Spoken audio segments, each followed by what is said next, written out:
E aí, pessoal, eu sou o Daniel e você está no canal sobre aquários. Vocês estão vendo aqui meu filtro de RO e um vaso de vidro, né? O que eu vou fazer de teste hoje? A minha ideia é pegar uma água de RO, bater com sal aqui, tá? E aí, quando bater o sal, eu vou fazer a medição de dois parâmetros, que seria reserva e cálcio. Eu vou deixar essa água evaporar por uma boa quantidade e vou fazer uma reposição com uma água com pH diferente. A minha água de RO, ela tem o pH ácido. E aí a minha ideia vai ser medir novamente os parâmetros para saber se algo se perdeu por conta da água ser ácida. Tá? E por que eu quero fazer esse teste? Porque há uma discussão que nós que temos abastecimento de água ácida deveríamos usar, não que deveria, né? Mas que seria recomendável usar um reef buffer, que seria um produto que deixasse o pH em 8.0. Para quando a água de reposição do aquário for completada, ela vai estar no mesmo pH e assim não vai alterar os parâmetros. Mas eu fiquei pensando, mas o que evapora é só a água, o resto dos sais eles ficam no aquário, não deveria fazer muito sentido. Mas também eu não tenho muita certeza. Então para isso eu vou fazer esse teste. Eu vou encher esse vaso com água RO, vou tentar acelerar essa evaporação aí, colocando um cooler. Vamos ver aí como é que eu vou conseguir. Tentar agilizar ao máximo para não durar muito tempo, porque não é um teste rápido. Mas vamos ver aí. Depois eu vou completar. A gente mede os parâmetros antes e depois, e aí vamos comparar o resultado. Então vamos dar uma conferida no TDS. Então você pode ver aqui, ó, a água de RO está com TDS zerado. Então é hora de colocar o sal. Então vamos colocar o sal aí, fazer a mistura e deixar em 1.025. Sal misturado na água. Vamos dar uma conferida aqui no refratômetro. Vamos ver aí. 1.025. Feito isso, agora é só acelerar o processo de evaporação. Então para isso eu coloquei dois coolers funcionando aqui. Um cooler daquele tipo Hang-On e um outro feito de ventoinha de computador mesmo. Deixei dessa forma, vamos ver se a gente consegue acelerar o processo de evaporação. Agora vamos aos testes. Eu vou iniciar aqui, ó, com o teste de KH, teste de pH e teste de cálcio. São esses três que eu vou fazer, tá? Eu não vou fazer teste de magnésio aqui, porque a meu ver eu acho que ele é o menos relevante desses três. Então eu vou acelerar o vídeo. Nesse teste eu vou usar o teste de pH da Cera. Então, dando uma acelerada aí, e a gente vai comparar o resultado. Então vamos lá, teste feito. Vamos ao resultado. Ele ficou aí, ó, em torno de 8.5. Próximo teste é o de reserva alcalina. Nesse teste eu estou usando o da Niles. E aí, após 7, 8 gotas aí do reagente, concluímos que o KH está em 8. Próximo teste é o teste de cálcio. O que eu tenho disponível aqui é esse da Prodac. E aí vamos verificar quanto que está o cálcio. Esse aqui é o mais chatinho, mais lento de fazer, porque ele tem 3 reagentes, né? E o último reagente, a gente precisa contar as gotas e a quantidade normalmente é grande, né? Nesse caso, fechamos aí com 21 gotas, ou seja, 420 de cálcio.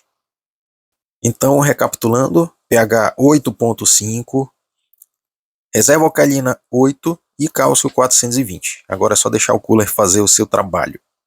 Bom, pessoal, aqui estamos 2 semanas depois. Vejam só a quantidade de água que evaporou. Foi praticamente a metade desse vaso de vidro, né? Então, vamos lá. Chegou a hora aqui de eu remover o cooler que eu estava usando. O que eu deixei nesse período aqui foi um filtro interno, porque a água estava ficando muito suja. Então, eu vou desligar o filtro aqui. Vou dar uma limpada aqui no ambiente. Vou remover o filtrinho interno. Eu gosto desse filtrinho porque ele quebra o galho em várias situações. Agora a gente vai completar essa água aqui com água de RO. Eu tenho aqui, ó, a quantidade de água RO que eu coletei hoje. Vamos dar uma conferida aqui no TDS dela. A caneta medidora não passa aqui, então eu vou colocar em um copo e a gente confere o TDS dela. Vamos lá, coloquei aqui no copo. TDS zerado. Tá? Então, confirmando aqui a água de RO, TDS zerado. E, pessoal, eu estou muito ansioso para fazer esse teste, porque a minha água de RO ela é ácida. Tá? Então, eu coloquei um outro copo aqui com essa água e a gente vai medir o pH dela, né, para ter certeza de que ele é diferente do pH da água misturada com sal. Tá? Mas antes, eu vou logo aproveitar para completar a água até o nível que deixei demarcado. Pronto, deixei ele aqui, ó, basicamente na mesma linha que estava antes. Então eu vou começar medindo o pH das duas águas. Tá? Primeiro eu vou pegar da água de RO para comprovar para vocês que essa água ela é ácida.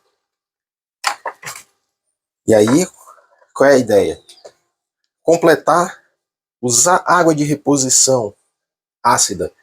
Ela altera os parâmetros ou não? Então, pessoal, vamos lá. Vou colocar aqui um pouco da água de RO para a gente fazer um teste de pH. 5 ml. Vou colocar 4 gotas do reagente. Esse tipo de teste aqui, ele utiliza 4 gotas, tá? Dependendo da marca, pode usar 3, pode usar 2. Então vamos lá. Vamos ver qual que é o pH dessa água. Olha, pessoal, ele está aqui entre 5,5 e 6. Tá? Digamos que seja 6. Então 6 é um pH ácido.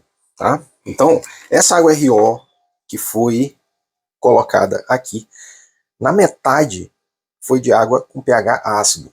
E a ideia do teste é se a gente precisa ou não equilibrar o pH da água, subir o pH da água antes de fazer a reposição. Lembrando que, pela proporção, esse vaso aqui tem uns 5 litros, ele evaporou praticamente a metade. Então é como se você fizesse a reposição de metade da água do seu aquário com água doce, né?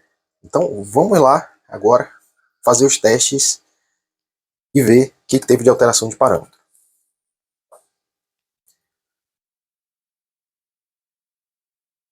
Como eu fiz o teste ainda há pouco com água doce, eu vou fazer uma lavagem da proveta com essa água aqui, para ela não sofrer alterações.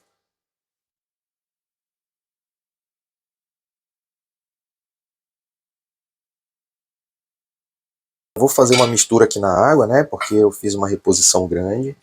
Pode ver que ficaram até algumas sujeiras aqui, né, é que ao longo dessas 2 semanas a água ficou bem suja, por isso que eu coloquei o filtro. E com a quantidade grande de mosquito aqui na superfície da água, que eu tive que retirar com a redinha, e o filtro ajudou aí na limpeza. Vou pegar aqui 5 ml. Vamos pegar 4 gotas do reagente e comparar o pH. 1, 2, 3, 4.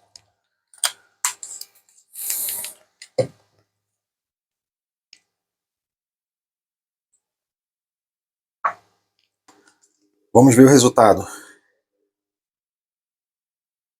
pH 8,5.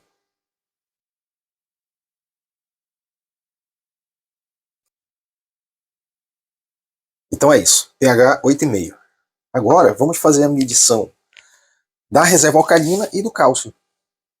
Então vamos lá fazer o teste de reserva alcalina agora.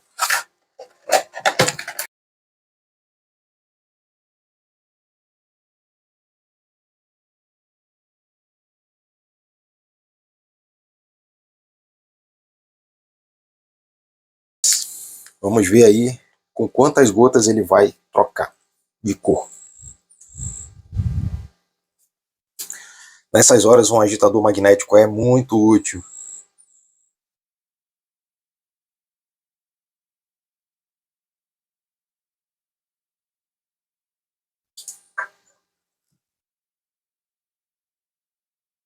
Coloquei 4 gotas, ainda não teve alteração. 5 gotas. KH reduzido para 5. Olha só. Então aqui temos reserva alcalina de 5. Vamos ver aqui se ele muda com mais uma gota para laranja.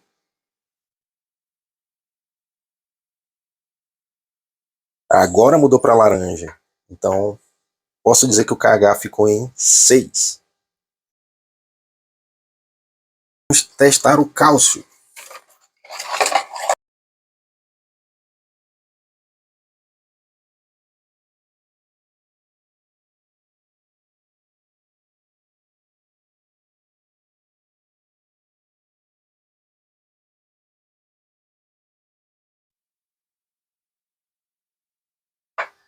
Em 20 gotas ele começou a alterar a cor. Ainda não é a cor final.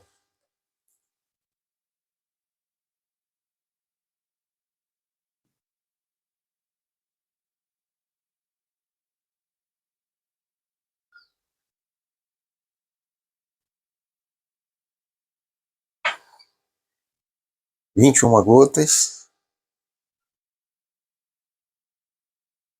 Ainda não está 100%. 22 gotas. Vamos ver agora se vai ficar totalmente azul. E se ele não volta, né? A coloração anterior. Mas a princípio, ó, 22 gotas foram suficientes para ele alterar a cor. Então tivemos aí um cálcio de 440. Então é isso, pessoal. O que eu percebi aqui? pH não foi alterado, cálcio não foi alterado, porém a reserva baixou um pouco. Lembrando que esse teste ele não tem método científico algum, tá? É apenas um teste de um curioso para saber se teria alguma alteração. O que eu quero deixar bem claro, isso foi feito em uma situação extrema, né? Nenhum de vocês vai deixar metade do aquário evaporar para fazer reposição de água. Então isso é feito muito lentamente, e se você faz uma TPA com alguma frequência ou faz reposição de elementos, isso daí não vai fazer diferença. Na real, não vai fazer diferença. Qual é a quantidade de água de reposição que você coloca por dia? Então, pessoal, vamos trazer aqui as conclusões sobre esse teste, né? Vocês perceberam que a reserva alcalina ela reduziu de 8 para 6, e os demais parâmetros, como o cálcio e o pH, eles permaneceram inalterados. Agora, por que o pH permaneceu inalterado, já que a gente colocou uma água ácida? É porque uma das principais funções da reserva é justamente essa, é tamponar o pH. E aí ele vai consumindo os carbonatos, né? Vai consumindo carbonato para poder manter o pH estável. Então esse ácido a ser tamponado é o ácido carbônico, que é um ácido fraco. Tá? Então assim, em grandes quantidades ele faz diferença. Nesse meu caso aí foi praticamente metade da água, sim, fez diferença. Em quantidades pequenas ele não vai fazer diferença. Tá? Então assim, de forma geral, em aquários não faz muita diferença. Até porque quando nós colocamos os carbonatos, seja através de troca parcial de água, de reposição de Balin, reator, tudo isso já leva em consideração a queda total da reserva por um período, tá? Seja qual for o tipo de consumo. E aí eu estou falando dois tipos de consumo, que seria o consumo biótico, que é o consumo dos animais, dos seus corais, e até aquela sua água calcária bonitinha também consome reserva alcalina, né? E o abiótico também, que seria para esse efeito de tamponamento, precipitação, né? Então assim, o que eu entendo desse teste aí? Colocar um tamponador, a gente pode estar falando aí, por exemplo, do Reef Buffer ou Calvasser, na água de reposição, ela pode até dar um probleminha de variação de reserva. Sabe por quê? Porque a gente não tem uma evaporação da água sempre de forma uniforme. Né? A gente sabe que, se dependendo da temperatura, dependendo da umidade, a água ela pode evaporar mais rápido ou mais lento. Então, o que pode acontecer? Pode ter uma variação grande aí na reserva alcalina. E isso pode afetar seus corais, né, de repente. Muitos têm corais aí que são muito sensíveis com reserva mais alta, né? Digamos, por exemplo, uma Xenia pompom da vida. Então é isso, pessoal. Aproveitem aí para se inscrever no canal, deixar o like no vídeo, ativar o sininho para receber notificações e não se esqueça de dar uma conferida aí no meu link de produtos que eu já testei no aquário, se você tiver interesse de comprar alguma coisa, vai estar ajudando bastante o canal. Obrigado, pessoal, e até o próximo vídeo.